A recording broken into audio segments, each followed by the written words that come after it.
It's Reiki, but not as you know it.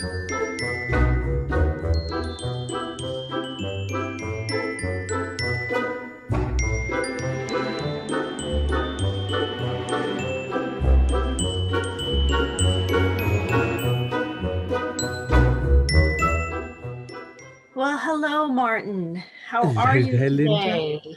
I'm very good, thank you. Yes, yes.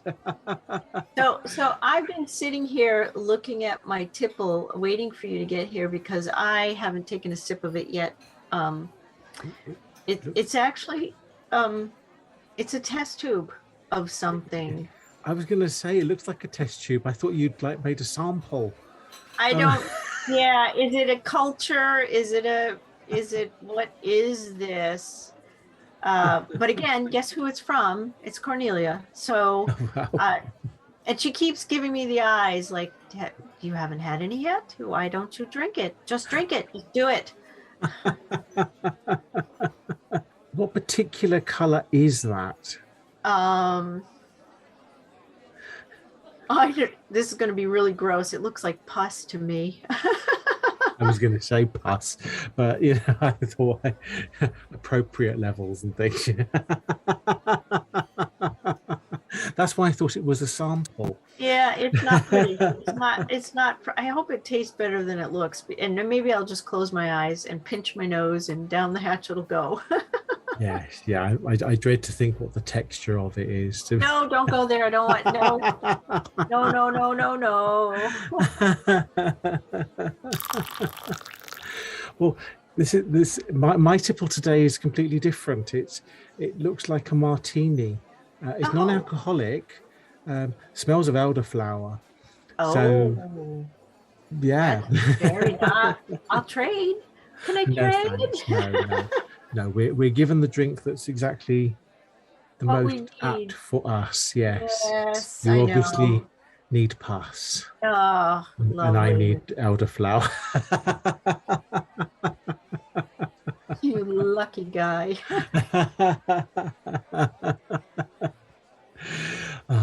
She probably thought, here's that very strong woman who can handle a bit of pus, and he stinks. He needs something that smells nice.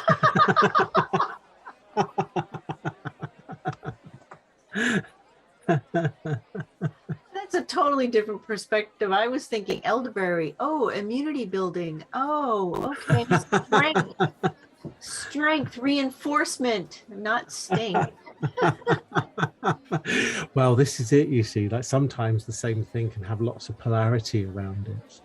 Yes, indeed. So hopefully mine tastes like vanilla and not anything vile. By that logic, this will taste of vinegar. Oh, joy. Oh, we're so silly.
people have to tolerate so much in the digital virtual experience and the media experience that it sort of pushes their boundaries a little bit further, a little bit further. And when you translate that to the real world, suddenly the boundaries are gone. So a lot of the social etiquette and the community experience of how to get along with each other are just not there, because everybody can express their opinions without filters. Right. And we have seen this increasing amount of people just antagonizing each other, Yeah. just saying things because It uh, sparks something. it Yeah. sparks Yeah. something, and they react and they polarize immediately, rather than attempting to meet each other in a common place and work from there, Right. where they may not agree with each other, but they don't have to polarize to such an extreme degree.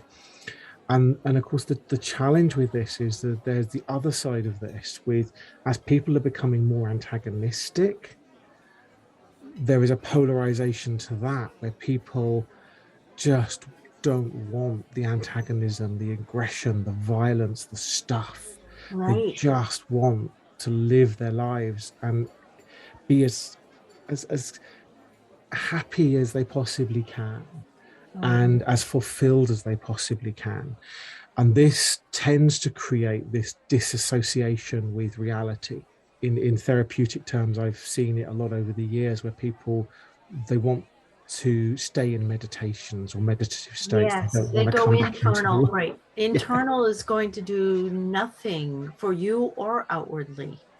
absolutely. Right, And it is wonderful when you're in that internal place, particularly when it is a more expanded sense of self. It is truly wonderful. right. It's remarkable. The But it's all about mission, balance. absolutely. And the mission for all of us is to replicate that state internally, externally, making the world more like that vision of compassion, kindness, love, feeling completely accepted, uh, and at one with all Right, things. right. And we work towards that experience in one therapy. The Hmm. one in one therapy is that oneness, that interconnectedness that Absolutely. we're not seeing at the moment. Right. And so there is this sense of, when there are perceptual distortions on what is happening in society, and people are just becoming numb to it and not realizing how bad it's gotten, bringing them back to a sense of a deeper reality, and how that needs to change. Combine that with people who just want to go away, they don't want to be anywhere near it, Right. and helping them, guiding them to be able to take what they feel inside and bring that to the world. So when they are experiencing this sense of oneness within, and they're connected to that, how they can actually contribute to bringing that to the world, and that sense for all of us to the Right. world. Right. I mean, it's about choice. It's about change. It's an opportunity for growth. Both Absolutely. sides, both the antagonistic as well as the withdrawn. The internet in and of itself is unregulated for the most part, and it's running wild. It's running with, scissors. Yes. Um, and so there's some school of thought that it's evil. It does no good. It instigates all this behavior of contractive, negative, argumentative, aggressive, you name it. Yeah. And to your point, the flip side, people are just like, I don't want any part of that. Yeah. So they detach from that. When recently I've been thinking about how I do enjoy the internet, media not so much. Absolutely. But I've looked at it differently recently, in that if we think of things in cycles, couldn't we look at the internet as just the cycle of opportunity for growth? What Absolutely. does this do? It brings people together or opposed to one another, but they're still all craving that connection. They're all craving that communication, that oneness, conscious or not. That's what it's actually bubbling up out of people. My opinion matters. I'm going to say what I want to say, and nobody's going to tell me otherwise. They feel separate. They need to feel part of something. And it's by embracing it rather than as an evil to get rid of. If you embrace it and say, okay, how can I work with this as a tool for change? Both responsibility to both sides of the polar opposites. It's each responsibility to make a choice and change. Absolutely, yeah. And the thing is, as well, as you were saying about cycles, we are in cycles in our lives, and in terms of our development and evolution, there is this sense of cycles or spirals where we are constantly spiraling around our experience of the world from different perspectives, and we're growing and evolving all the time.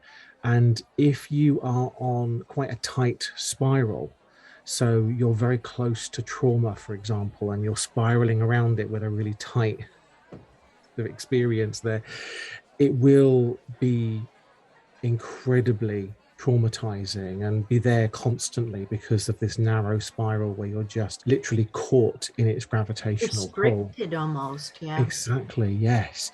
Whereas the more you spiral out and you move further and further away, you will encounter that experience every so often. You'll see things in your life that you've experienced before, and you'll think, oh, here we go again. I thought I dealt with this, but actually it's just a different, more expanded part of the spiral. So yes, you are back in that same area, but you're not in the same place. You're actually at a more expanded level. And the more we expand, the less that trauma experience happens to knock us off or to derail us in any way. This sense of spiraling is really important, because if you are acting upon a very, very strong sense of gravity, if you're working around an issue and you're really on that tight spiral, it's very reactive, very antagonistic. There's lots of polarization there because you're immediately reacting from that. When you begin to expand that spiral and come out a bit more from it, you can have dialogue around that experience and meet in common places, share ideas and ideals, be more compassionate about how you work with others that perhaps feel differently to you, in as much as so many people are so close to it and it's so loud for them that they're just reacting all the time. And that reaction is violent and it's visceral and it's threatening. And it's so polarizing that people resort to violence or threat of violence against each other, thinking that that's going to change opinion or change mind, but all it does is cement it. And along that vein, I've been thinking of that as well, and how it brings it so to the fundamental survival mechanism. Most people don't recognize their behavior is in direct relation to so many things that are just part of who we are as human beings, and with the conditions being the way they are. And to your point, that spiral is so tight. Well, what happens when you feel constricted? Most people will fight. It's fight or flight. Yeah. So you'll either detach or you'll fight. How you choose to use those powers are where the benefit or the detriment comes into play. I don't see them as bad, even though they're awful to experience. If we take a moment to step back and say, why is this happening? Why am I experiencing this again or for the first time? What is it trying to tell me? Because we're all part of one, and so therefore we're impacted by everything, varying degrees. But it comes down to our awareness and openness. What are you going to do? What are you going to do with it? Yeah. And in terms of so much about the world at the moment, there is this sense that when somebody has a very connected experience with something that's going on in the world at the moment, the initial response is so out of proportion because it's so raw for them. They're so close in that spiral that Yeah. they just react Yeah. with everything. And the challenge with that is it reinforces the challenge and reinforces the problem that we face. So, for example, in terms of COVID and the COVID pandemic, there are people who, many millions of people in the world who have lost loved ones to COVID and will be feeling that loss and that grief exceptionally viscerally. It will be deep, deep, deep inside of them. And so therefore, any suggestion that COVID could have benefited the world in some way will be strongly reacted against. Yeah. Because that, in many ways, seems very similar to the anti-vaxxer methodology or philosophy that actually COVID is a myth. It's not that serious. It's like a flu. If you have a vaccine, you're going to have nanobots in your system, or the conspiracy theories that have been sort of put around on social media that are detrimental to the human body in terms of getting vaccinated. And, I know people in the therapeutic industry who are very anti-vaccines. And when you've lost somebody to the disease, and here is somebody saying, no, don't have the vaccine, it's all a myth, I can understand why there would be that visceral experience to that.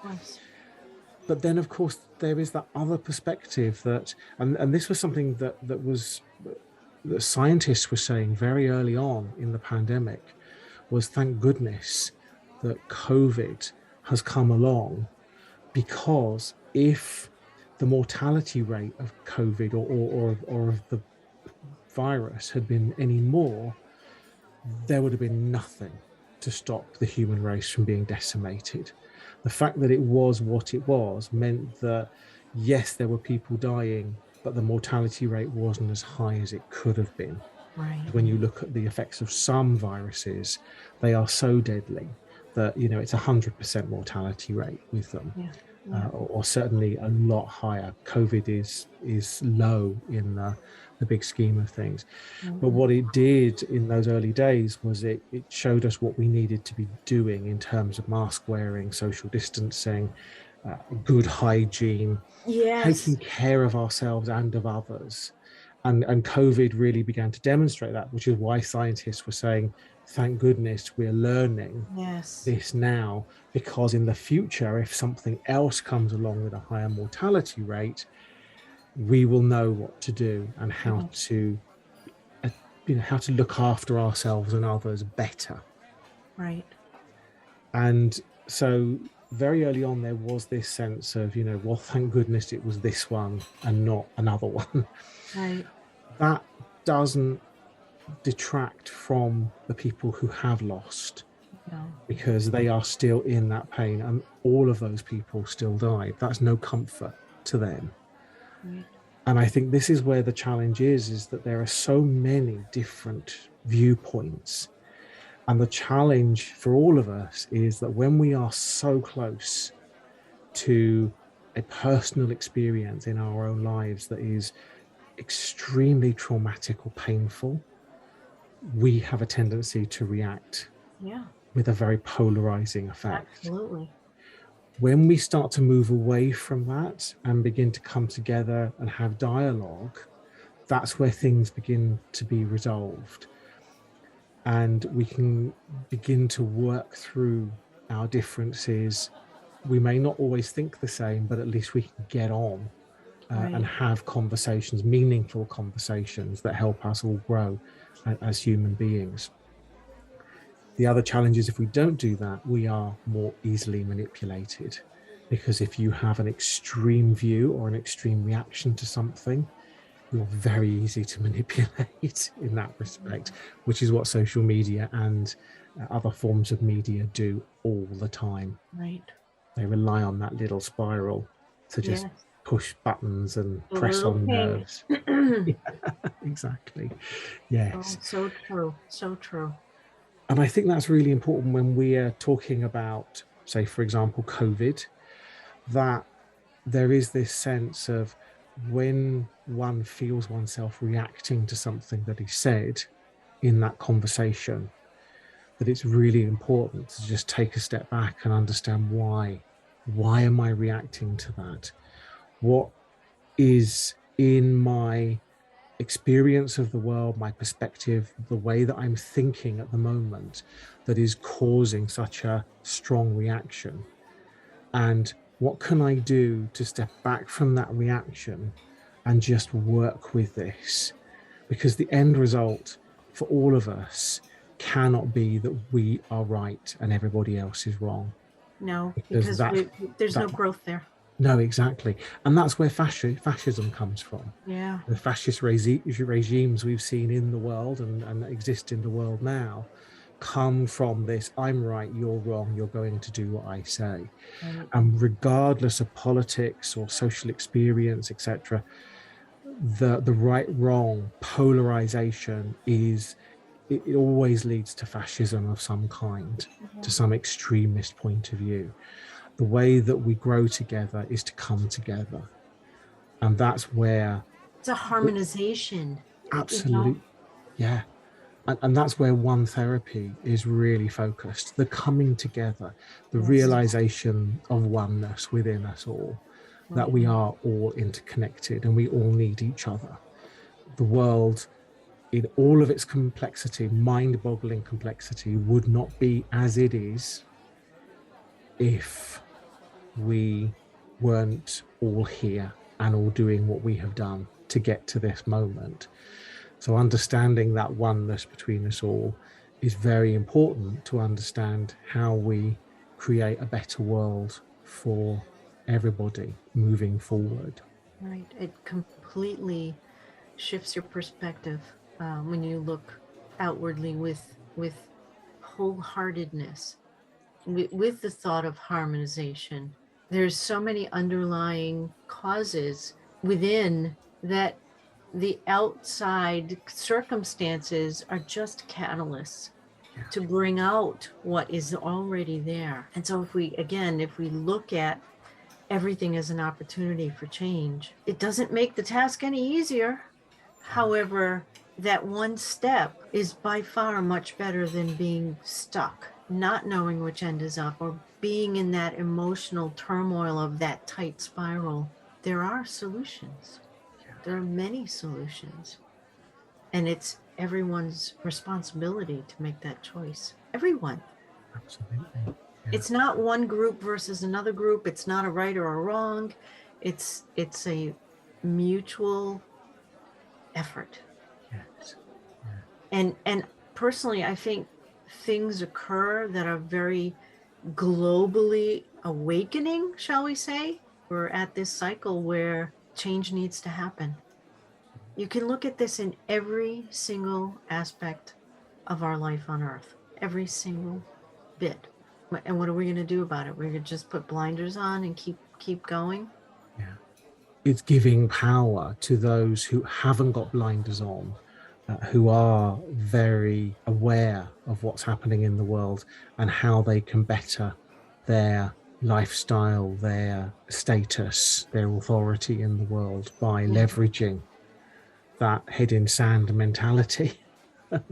If people are doing that, if they're turning away from it and not looking at it and just going, no, I don't want anything to do with that, then that is creating that power dynamic for Absolutely.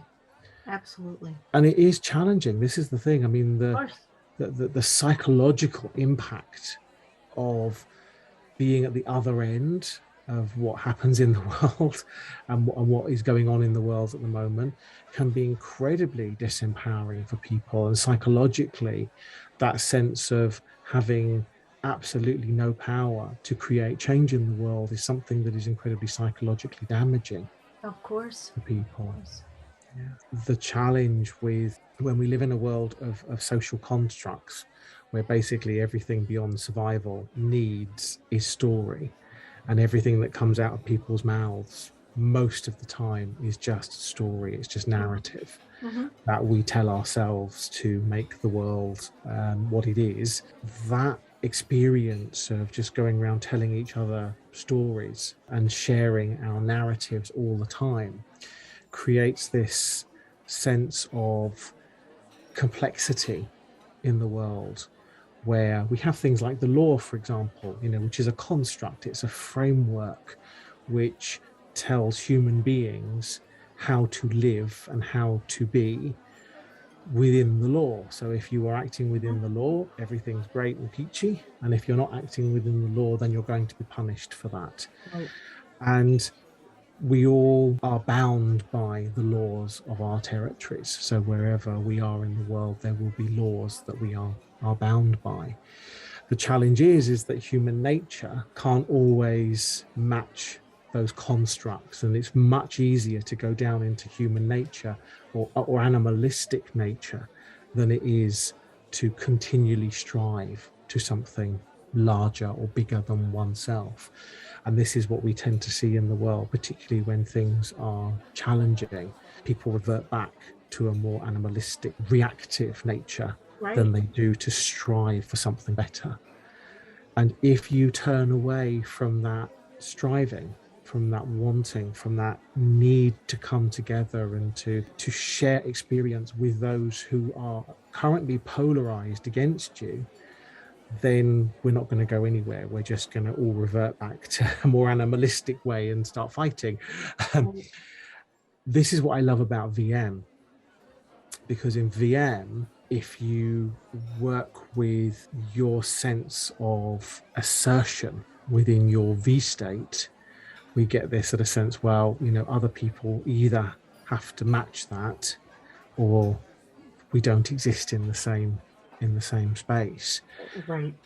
And I think in terms of that particular area of, well, this is getting sort of so polarized that, it's really challenging, that idea of being able to just shift into a different state, and either the person matches you there or they just don't exist anymore, or you don't exist in each other's realities. I think that's a really powerful way to create psychological strength in the moment. Yep.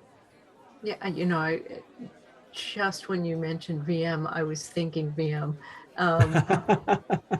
And how, I mean, really, one therapy in its entirety, there are various opportunities within the program that constantly aids us in finding that balanced polarity.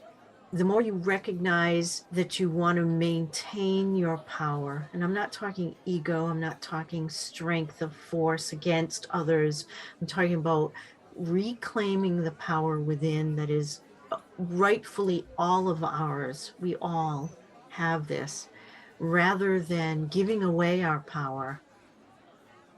It's about choice again. You choose, do you want to get sucked into that emotional state where you're reverting to animalistic? Are you reverting to fight or flight? It takes effort and choice to step back, even if it's just a step back and you're not in that full VM state of embracing your full power. Being able to step back and say, okay, what is going on here? Why am I responding this way? What can I do differently? How do I navigate this? Not avoid, but how do we navigate through this? One of the many things I love about one therapy is that there's constantly reinforcement to support that process, that evolution, that growth, which ultimately it's a win-win. It's not about success from one group to another, or my way is right and your way is wrong. It's about benefit for all. Way back in my earlier Celtic Reiki days, you mentioned when we heal ourselves, we heal all. That is such a true statement and so powerful. And it's a daily practice. It's a constant awareness. And they are great. Yeah, there are many times we don't want to. Sometimes things are so overwhelming that we would love to be an airhead for a day. You know, don't want to go there. I'm not that far off. But that too is part of our nature, you know, regardless of what they appear to be defined by the outside. We have so many opportunities to be able to make strides forward. In terms of one therapy, one of the aspects that I love so much is that there are so many different layers that you can turn to. So if you are looking for instant psychological strengthening to put yourself in a position where you feel stronger psychologically, we have VM in terms of that assertion. And then immediately I'm thinking of karmic regression therapy. And I know that we are planning to converse upon the whole idea of karmic states and Yes. momentary interactive karmic states sometime soon. But then there's the whole other side of karmic regression therapy in terms of the miasmatic states, which I think also then comes into play, because so much in terms of miasma is at the heart of our behavior and Oh, our absolutely. and how we Everything. interact with each other. It is everything. Yeah, It really is. absolutely.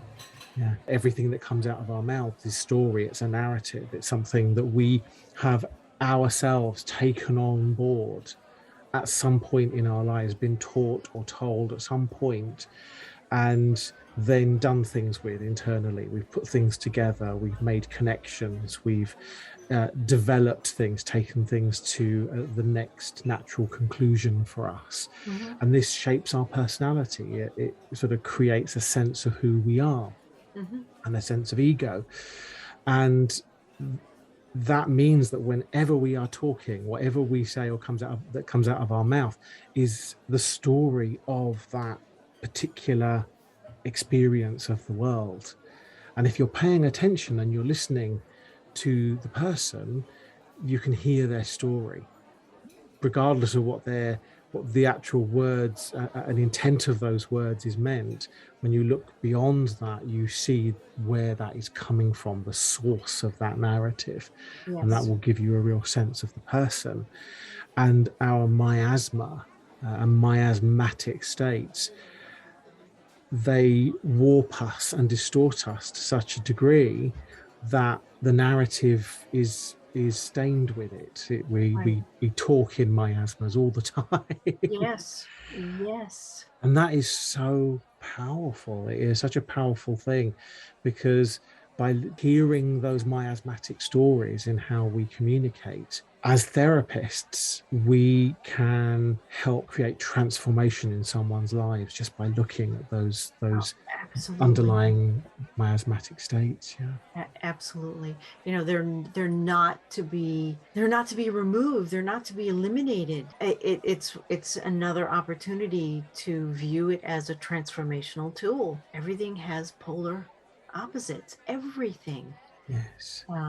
And understanding miasms, what they represent through the evolution of its definition through history, and seeing how it's gone through so many of the same processes other methodologies have gone. You know, it's not about right or wrong. It's not about good or evil. It's not about all of those things. It's about being able to recognize the source of something and addressing what to do with it, Yeah. not to eliminate it, not to cover it. No different than how we are with the media. Do we bury ourselves, or do we, you know, fight it? It's true across everything. Yeah. Absolutely. And miasms do run in cycles. We all have them. Yeah, absolutely. No one is immune to it. We all have all of them. Yeah. Yeah.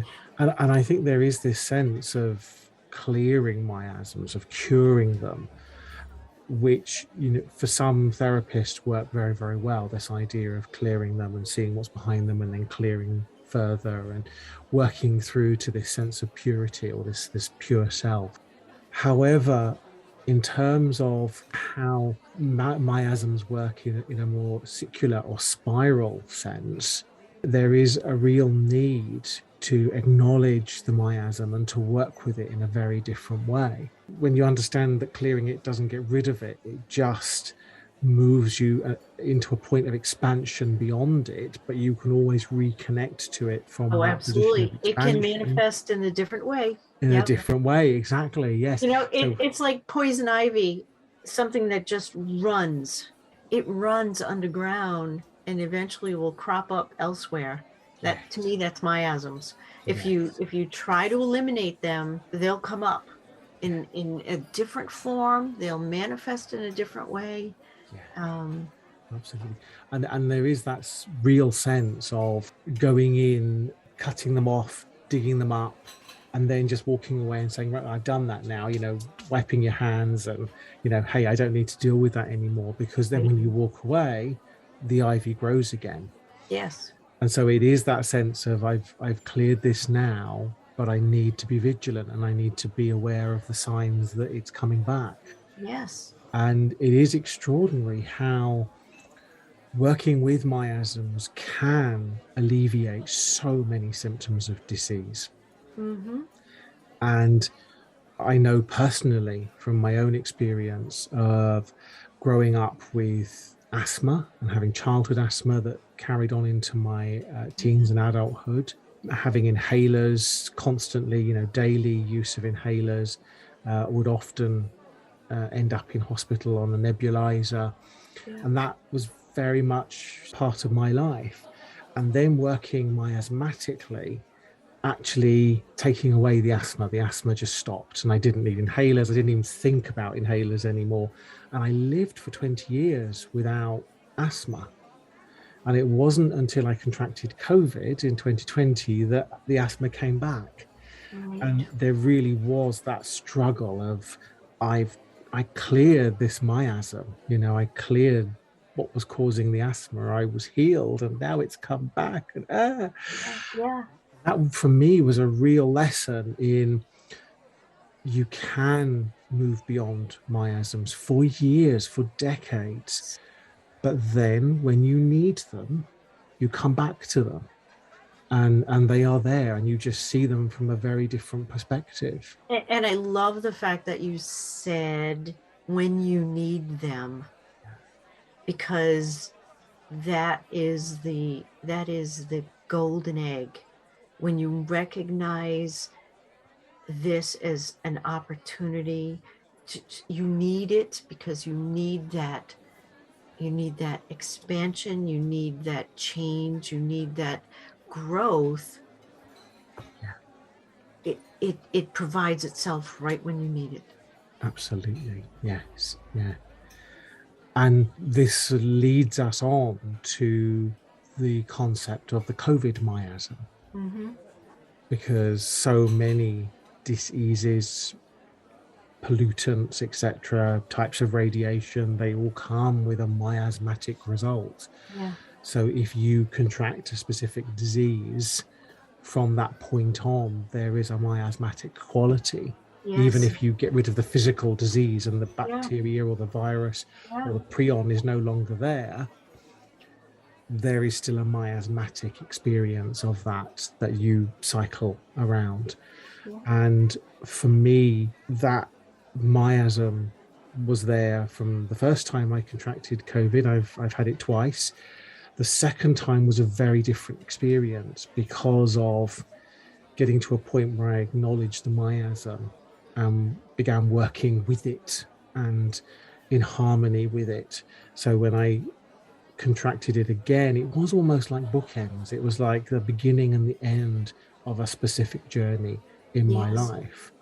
And without that journey, I wouldn't be where I am now in terms of experience of the world and being able to see things in the world that are motivating me towards change. Mm-hmm. So one of the things, for example, we've talked about this before, is how little time I had for silliness. for the inane, for people being petty with each other. I really gained a sense through the COVID miasm of how precious everything is. Yes. Being hyper aware of polarity and seeing the silliness, the pettiness, the waste of time in polarizing against other people, and just wanting to deal with the big stuff, deal with the huge problems that the world faces. You know, there isn't time in the world and in our lifetime to be dealing with the pettiness and the silliness that we forget. A few days later, we've forgotten it, but in the moment, it seems so important. And to turn focus towards the big, seemingly unsolvable problems. Mm-hmm. And that for me was a real, it was very miasmatic in the experience of it. Yes. And I've heard other people, whether they've actually had COVID or whether they have been completely surrounded by it. So, for example, people around them, or have had some, maybe their profession, for example, puts them in a position where they are entrenched with people with COVID who are suffering from it or have died from it. And there is that same sense of don't have time for the silliness, just want to deal with the big things, Right. the important stuff. Right. And that's across the board. You're so right. You know, it has impacted all of us. Yeah, absolutely. Recognizing it as an opportunity is the key. Absolutely. Recognizing it and being aware enough to realize one's own place in it, because we're all bound by the same stuff. We all play a part. Absolutely. Exactly. Yeah, and we're all capable of polarization. We're all capable of reacting to things. So for me, a situation I remember so clearly that was an expression of the COVID miasm in the real world was at a supermarket of all places. It was at a time just coming out of lockdown when this particular supermarket was still asking people to queue because they were limiting the numbers that went into the store. Yeah. And a lot of other supermarkets had just opened up and were allowing people in as they saw fit. And I was standing in the queue, lovely summer's day. The sun was on my face. There was a gentle breeze. It felt so good to be there in that moment. But that moment was disrupted by a conversation that was happening behind me. A person and their child were talking. The parent was actually talking. And they were having a rant about how dare the supermarket make them queue to get in the store. Only 40 people in at a time. Why is that necessary? I've got things to do. I want to get on. And it was just a real rant, very colourful rant, shall we say, in the language that was being used. So much anger and aggression, like really beyond words, like how much anger and aggression was going on at the fact that we were being asked to queue. And partly picking up on the emotion and feeling that anger, but also having experienced COVID myself, I found myself just being so frustrated because here was this beautiful day and I connected into all of those people who had died and what they must have felt in their last moments of life, taking their last breath on this earth. And it just permeated every part of my being, this sense of how much they would have given to have been in that queue on that bright summer's day. Absolutely. And here was this person who was so ungrateful, right, and so completely unaware of how privileged she was in that situation. Then I sort of doubled down rather than reacting and sort of screaming at her, which was my want in the time. I just wanted to turn around and start shouting, do you know how lucky you are? But rather than doing that, I thought, actually, no, I'm not going to expend this on the pettiness of someone in a queue. Don't fuel it. Yeah. I'm going to use it. I'm going to direct it in a very measured way towards creating global change and transformation. So, what was inspired within me from the COVID miasm, in many ways, I then took and have been working with ever since. It has really motivated me, that experience, to actually do everything I can to help people who most need it. Right. And that's the progression forward. Yeah. And from a practitioner perspective, understanding the miasms, how they work. Obviously, we each have them. You had your experience, which benefited you. You used it to expand further. That woman's behavior of being petty, likewise, is a miasm that she struggles with and doesn't recognize. So even if you hadn't had your COVID experience, you probably would have still been irritated by the fact that she was being so petty. It's like, get over it. We're here, we're alive, let's move forward. But from the knowledge of understanding miasms and how they work, rather than counter, or fuel that pettiness by reacting in a contractive way, you had compassion as well. Yeah. Understanding that, yes, the progression to move forward is important to help and benefit all those in need is top of the list. She's no different. She's in need as well, just in a different way. Absolutely, yes. And that is a fascinating aspect of the miasmatic experience, which in many ways I feel so privileged to have been a part of, seeing the world go through what it's been through over the past few years. Because we do have modern miasms. So, for example, the AIDS miasm, the petrochemical miasm, for example. These are examples of modern miasms. But to actually see the process of miasm being created in terms of the COVID miasm is fascinating, because you can see the need for the miasm was there before COVID came along. So before it fully manifested. Before it fully manifested. Right. Yeah, exactly. Right. And this is the when you look out into the world and you see this political and social polarization that has been happening in recent years, sort of most of the past decade has been sort of there. And that sort of polarization revolves around a lot of very small, seemingly petty decisions, experiences. It's almost like a lot of likes on social media. Each like in itself is inconsequential. It is nothing. But when you start to build them all together, they create a personality pattern that enables algorithms, for example, to manipulate you.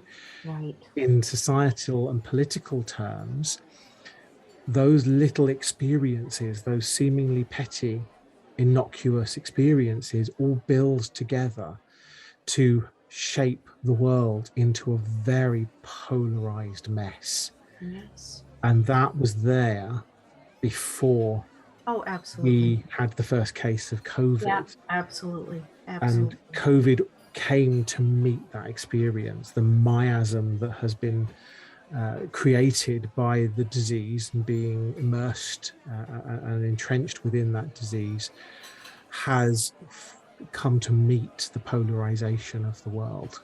Right. And that's extraordinary to actually see that happening, to see this need, and then to see a disease come along and the miasm that matches, that fits it's a remedy. Yeah. And I know that sounds very bizarre, but to me, it's a remedy to change. Oh, absolutely.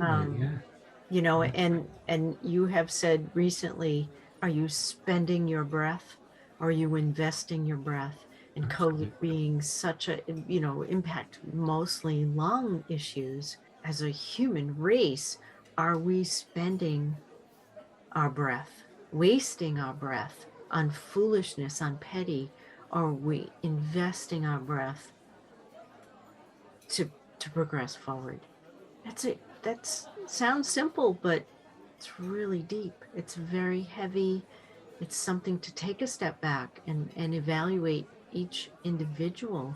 What are you doing? How can you make changes in your day to day to, yes, prevent future development of miasms? But guess what? Unless we're a unified front moving forward and working with polarity in a balanced way, they're going to continue. They have through all of humankind. They've always evolved into something else. It starts with Sora, which is your basic survival needs. And then as we developed as humans, all these other miasms, which I'll reserve for another conversation because it's pretty, but it's wonderful to look at them, even though they completely encompass dis-ease, we can glean from it so much.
The Reiki modalities, such as Celtic Reiki or V Reiki, Reiki as a force is equated with this sense of balance, this sense of the scales balancing out and finding that place. So if you have, for example, low blood pressure and you have a Reiki treatment, we could say that the Reiki would be working towards raising the blood pressure to create a normality or a more normal blood pressure there. If you have high blood pressure, the Reiki treatment would work to bring the blood pressure down to a more normal. So there's that, wherever balance. You are on, relative on the scale, Reiki will work and have an action to bring you back to a balanced state rather than working one way or another. Correct. It will adapt. Again, everything has this balance. Yes. Everything. Absolutely. Yeah. And the force of Reiki is always working to achieve that balance. It's always honing in on what does this individual person need to balance themselves. The other side of this, of course, if we were going to polarize, is it has led to many Reiki modality therapists and many Reiki modality masters, teachers, having a sense of you don't have to be concerned with it. Reiki just does what it does. So you just do the treatment and Reiki does what it does and you don't need to know any more than that. So that's the end of the sort of conversation. Whilst I am absolutely behind any therapist or teacher who finds that works for them and they find that of value to them and to their practice, absolutely. And, I 100% support them. For me, that is like waving a magic wand. Yeah. I want to partake in that. Yeah, I it's want to, engagement. It absolutely is active participation. absolutely, yeah, you want to be there, don't you? You want to know what's going on, and to experience it and to have that as part of your life experience. Because it's just like trying to remove the miasm, it'll eventually crop up. Yeah, So you can have an effective, I use this term lightly, cure, which appears to be gone, but it will manifest later. yeah. Who knows when? There's no, it's not in stone, When the need but arises. when the need arises, it will manifest. Yeah, And it's not about right or wrong either, and that needs to be stated very clearly. It's a absolutely. matter of awareness, of working with the tools and the energy that we have on our fingertips at all times, Yeah. and being responsible with it, and understanding separation is an illusion. Yeah. So when we say, oh, you don't need to do anything, we're saying we don't need to do anything. Yeah. When in fact we do. We each Absolutely. have a choice. We each need to be engaged. This is why things are happening so globally, I think, because we are all being given a shake up, wake up. It is time to make choices. Absolutely. Yeah, definitely. One of the aspects of the disassociation of the experience of Reiki, so removing oneself from that and just letting it do what it do, so to speak,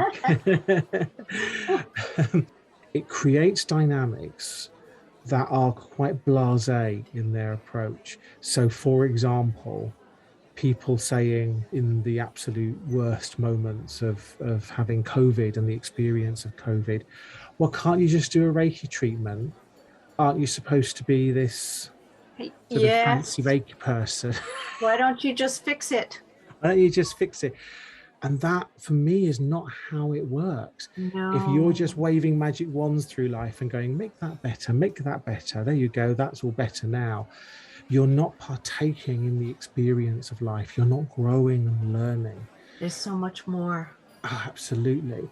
And for me, one of the most humbling, profound experiences in my Reiki experience and journey has been that of being present during the balancing process, the healing process, and being fully aware and fully engaged in that moment. That is extraordinary. And I find that until I am in a position to truly grasp and to understand and to be fully open to and engaged with that experience, if I try waving magic wands, it just doesn't do it for me. So even if, whilst in the throes of COVID, I had been doing treatments just to wave a magic wand and say, make me better, it wouldn't have done that. What I did do when I had COVID was I was working with Reiki to experience things in a different way. For me, you have the virus and the symptoms of the virus, but then there was the other side, which was the media reaction. Yeah. People dying in the middle of the night, people being found in their beds dead, and all of the scaremongering and all of the xenophobia and the prejudice that was being riled up, the blame, the yuck that was just being churned around by the media. And that's what I found really challenging to cope with. Living with COVID was hard enough without all of that. And that's where Reiki really came to the forefront. The For me, balancing. the Yes. balancing, putting me in a position where I could feel stronger psychologically to be able to face getting better and sort of healing, and the road to recovery. Right. And so for me, Reiki did work in that respect. Absolutely. But it wasn't until I had a greater understanding of what was going on and felt ready. to go on that healing journey, that surprisingly enough, COVID came along again. And Yeah. then it's like, oh, okay. And coming out the other end of that is like a bookend. It was like brilliant. And until I need it again, I can put that Yes. book back on the shelf and just carry on doing what I'm doing.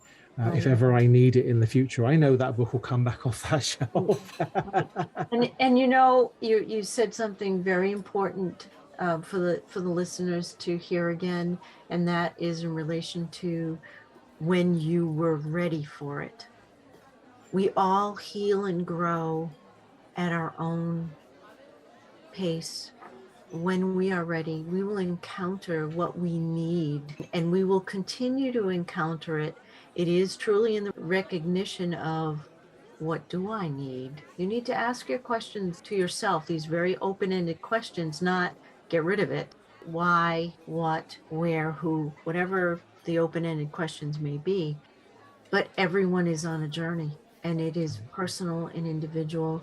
And again, you know, one therapy practitioners have all these tools to help people, or they can learn them themselves by journeying through one therapy and being able to have that experience for themselves. Even if they're not looking to become practitioners professionally, it is a joyous journey, regardless of where you're at, who you are, where you are, what you think you are, because it will reveal to you who you truly are and how to utilize every bit of who you are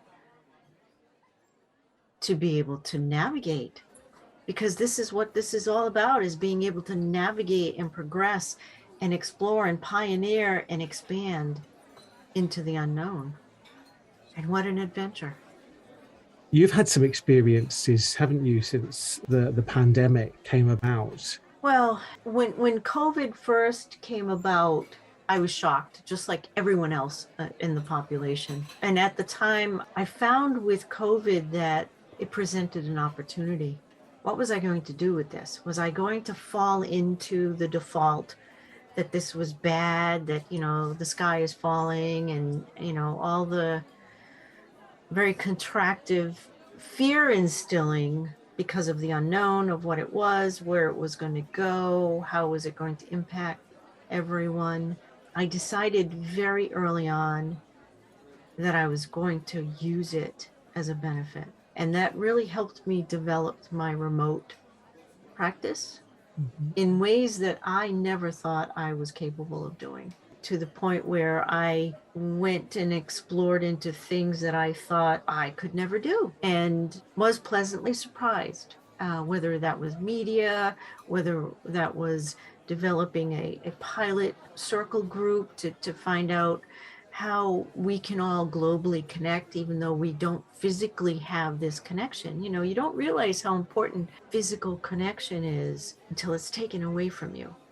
And obviously we were all in isolation. When you're restricted and told you cannot travel, that conjured up a lot of coping that I needed to address.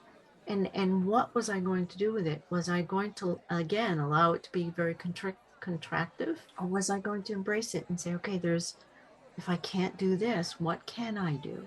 Because over the past 2 or 3 years, I have been working with COVID in a different way, of understanding that it is part of a solution. Honestly, I wasn't thinking of it as a miasm early on, but working with it as a tool for change, tool for transformation, to cause awareness, that I shifted a lot of what I do in my day-to-day, from the basics of living through to the emotional, spiritual state. So when my husband tested positive, I knew intuitively he had it, even though it appeared to be his seasonal allergies.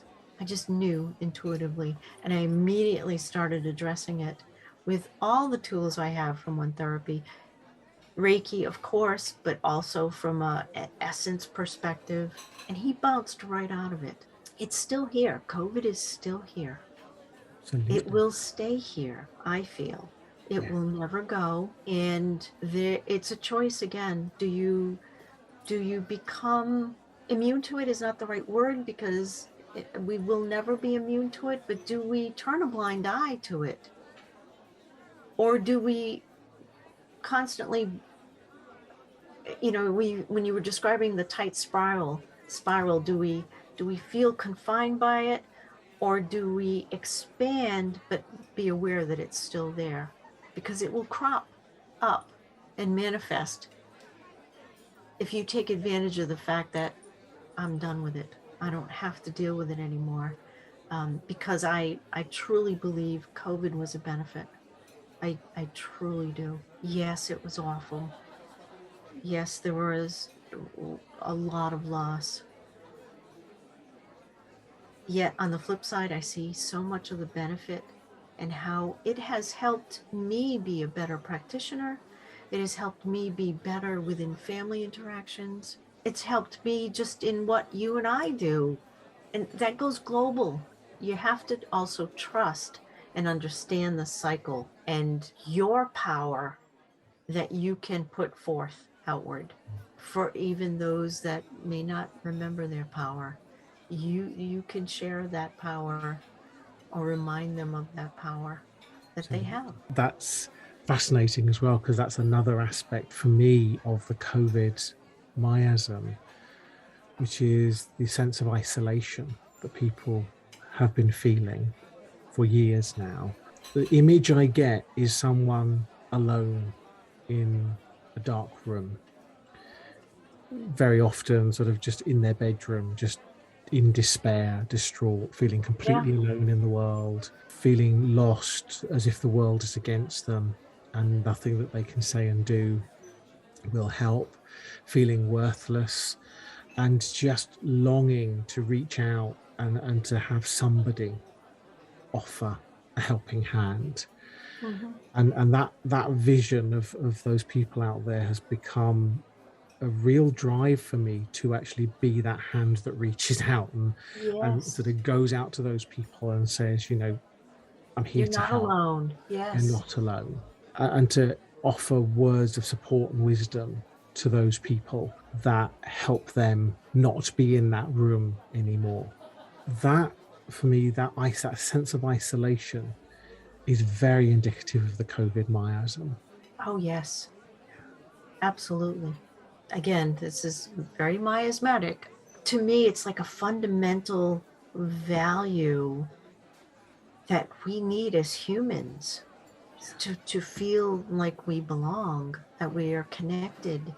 And isn't it interesting that COVID comes in and removes the connection? Yeah. What are you going to do with that? What is that telling you about isolation? Yes, you can feel in the dark, you can feel alone, and it's a terrible, you're in despair. I think of the spiral, the twisted vine in Celtic Reiki, and you can move forward with that. Yes. Yes, we need each other. There's no doubt, but you also have the power within, because in the shadows, there are hidden depths of your value, Yeah. and the shadows aren't always pleasant for us to view, but it's important to view the shadows that we have within, to go deep. And that too, I think, is, to me, COVID really caused us, consciously or not, for those who were consciously, to go within. You can't go out, you can't go out, literally and figuratively. You have to go within, you have to be in the dark, you have to be in the shadows, and you need to be comfortable with that so that you can embrace what you need in that now moment, to be Absolutely. able to push that spiral out.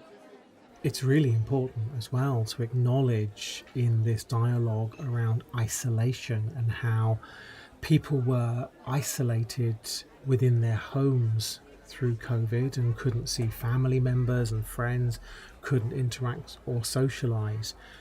But then there were also people who were trapped and isolated within the home with an abusive partner, for example, a homophobic parent, some family or social dynamic within the home that people could not then escape. And that also created a different form of isolation, of being isolated with this very traumatic situation unfolding around you and affecting you in every level of life, because people just couldn't escape. There was no way out for them.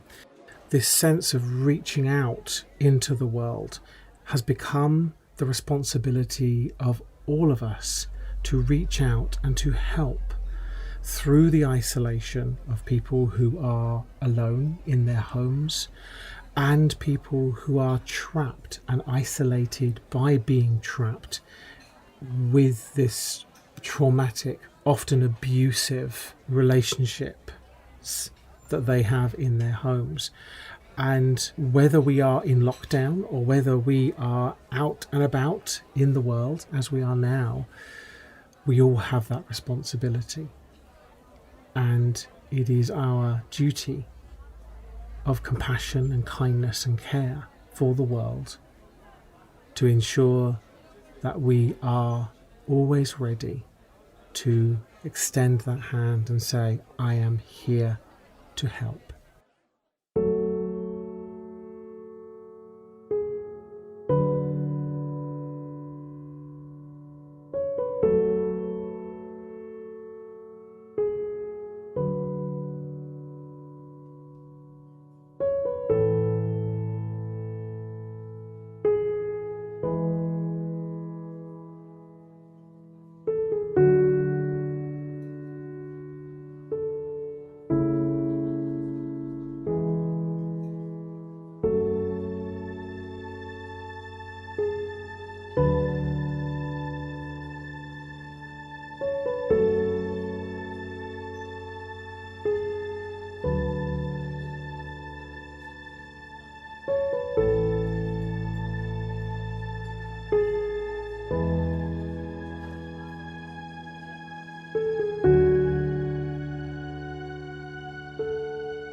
It stems back to Celtic Reiki around the mistletoe essence, the nameless. Parasitic. Yes. Yes. Yeah. For me, mistletoe has always, because it is a parasitic plant that lives off the host tree and very often eventually kills the host tree. Yet working with the essence of mistletoe and the tree that it is attached to was an exceptionally enlightening experience of this thing that is a death sentence not feeling like a death sentence to the tree, and how that experience of what the tree gets in terms of an The expanded, transfer. yeah, Yes. it's that expanded perspective that comes with this dis-ease. And Mhm. in many ways, there is correlations between how a mistletoe, the parasitic mistletoe, affects the tree, both in detriment and in enlightenment, and Mhm. how so much disease in humankind creates that same effect. So people who are terminally ill or have some major life altering disease, how they gain this advanced, expanded perspective that is transcendental and Mhm. serene in ways that are indescribable. Right. And we can look at them and we can comment upon it and say how they appear, but then there is that experience of that internally as well for those people, Right. and how they are. And it really does strike me how we have this view of disease being black or white. It is, it's sort of yuck. Yeah. It's yuck or it doesn't exist. um, Yeah. but in so many ways, the exploration of disease is more complex than that, in as Yes. much as the thing in it that is so detrimental is also the thing that inspires us to grow and to be more than we ever thought possible of ourselves. Right. Right. And That's miasm. That's yes. the, Yes. the need for miasm. Yes. Yes. I mean, it gives you a whole different perspective of life in general. The life and death, the birth and death experience, the the cycle of it. It's not an end. We define as humans death as end. We don't think of it as transformation. We don't think of it as transcending, transitioning, and it is all of those things. And the more we embrace that expansiveness, that restriction of definition, and blow that out, the more we will be enlightened, the more we will understand. And each experience we have in life, whether it is through COVID or dis-ease or just other traumatic experiences in this life, our childhood, past lives, if we seize them as opportunities to grow, it doesn't remove them, but it certainly makes the journey more profitable for you as a human, Yeah. and all those around you that you encounter. And again, that brings up another aspect of the COVID miasm, which is a sense of powerlessness in the Mhm. face of some authority. I Oh, think probably, enemy. Yeah, yeah, enemy. some enemy, some more powerful Yeah. influence than you, and feeling powerless in this in the when confronted with that. But then also the defiance, the standing up against it. And one of the things that we've seen during the pandemic is the movement of defiance against some endemic horror or challenge or prejudice in the world. So, whether that be, for example, the Black Lives Matter movement and the protests that we saw during lockdown against institutional racism and widespread social racism, whether it be Take Back the Streets and the protests for women's rights to walk the streets safely without the fear of attack, abuse, or worse, whether it be the queer rights movement and the toxic rhetoric that we have seen in the world lately, where people are literally stripping human rights away from queer people, creating concentration camps, LGBTQ free zones, and how this anti queer rhetoric has literally taken away the safe spaces for children. And terms like groomer are being used to demonize people who are just living their lives and just want to create a sanctuary environment where children can learn safely. All of these movements are in defiance against a harmful authority, a harmful force that has come into being over the past several years. And it is extraordinary how there is this sense of feeling powerless against the hatred, whilst also standing defiant against it and knowing that the fight must happen. People who have been powerless reclaiming their power. Yes. And in so many ways, that is all bound up in the experience of COVID, being completely powerless in the face of this pandemic. And yet through the experience of the dis-ease, actually finding your power in a way that you never thought possible before, and being able to Yes. move forward with that. Yes. It is the opportunity for change. Yeah, and changing the world. And that will manifest in, depending on who you are, where you're at, what you're open to, it will manifest in a way that will best serve you. Yes. And it is your responsibility to choose wisely. Yeah. Because, you know, when you approach a buffet table, you don't necessarily, well, you might want to eat everything, but you don't necessarily do that because it's detrimental. You have to pick and choose. Because we do have infinite possibilities at our fingertips every single day, every single breath that we have. We are surrounded by infinite possibilities. Yes. And that sense of the last breath, that moment of people with COVID who take their last breath and yearn for so much more, that is so utterly transformative in terms of the spend and the invest of breath, the investment of breath, because we spend our breath all the time. Every day we spend breath.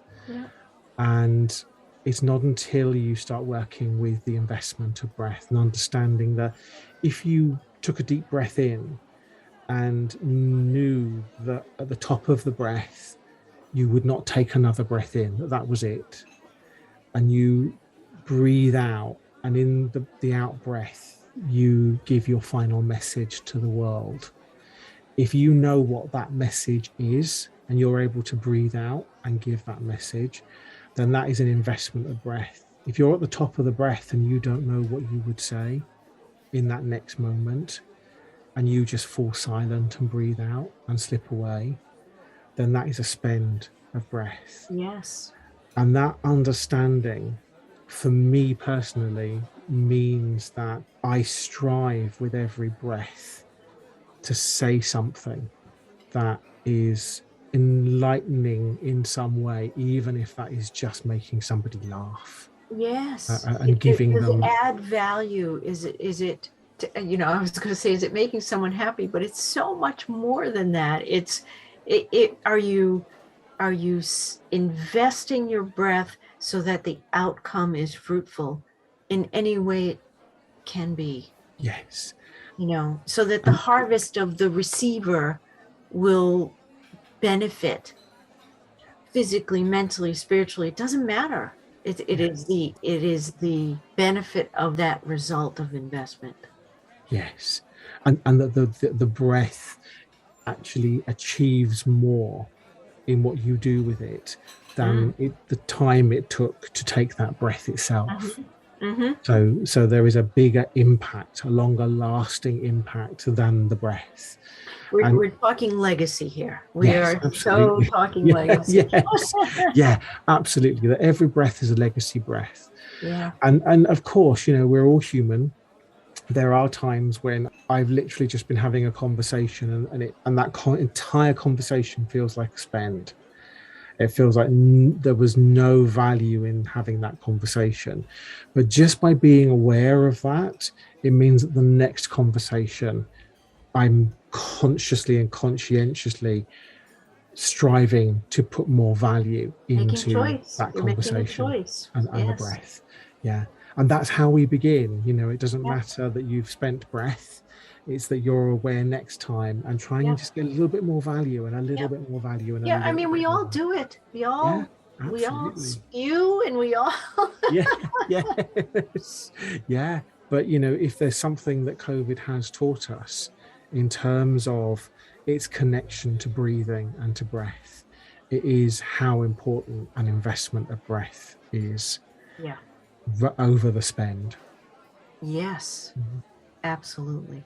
Yeah. Both for the one who is investing and giving and the receiver. Yeah.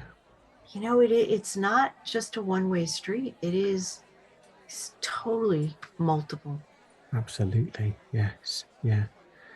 And in terms of our view of Reiki, the droplet of water in a waterfall going over the edge and falling down, and for a moment it sparkles in the sunlight on the way down. That sparkle for me is us using our breath as an investment, as a legacy for the world in everything that we say and do. Yeah. That breath is applied to something of bigger value than our own lifetime could ever hope for. That is why personally I feel so connected to the experience of Reiki, because in that analogy, that is the sunlight. Right. Well, it's been lovely seeing you here today in the tavern. In the tavern. We've really had a tour roundabout, haven't we? Yeah, I think we scared everyone out.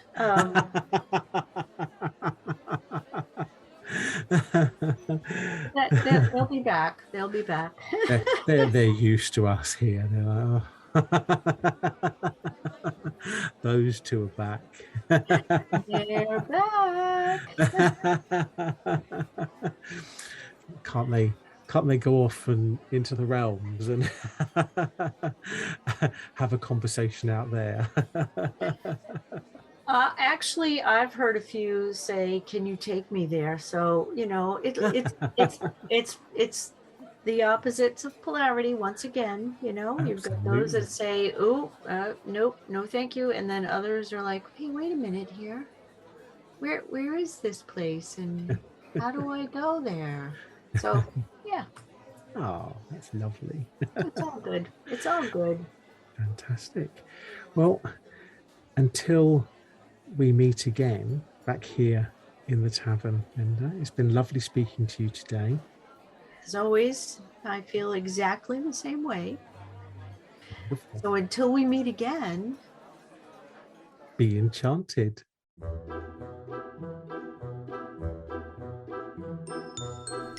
You've been listening to the It's Reiki But Not As You Know It podcast, hosted by Martyn Pentecost, originator of One Therapy, and Linda Hadzinski, guide and companion to the One Therapy community. Find out more and join in the conversation at onetherapy.com, one-therapy.com. It's Reiki, but not as you know it.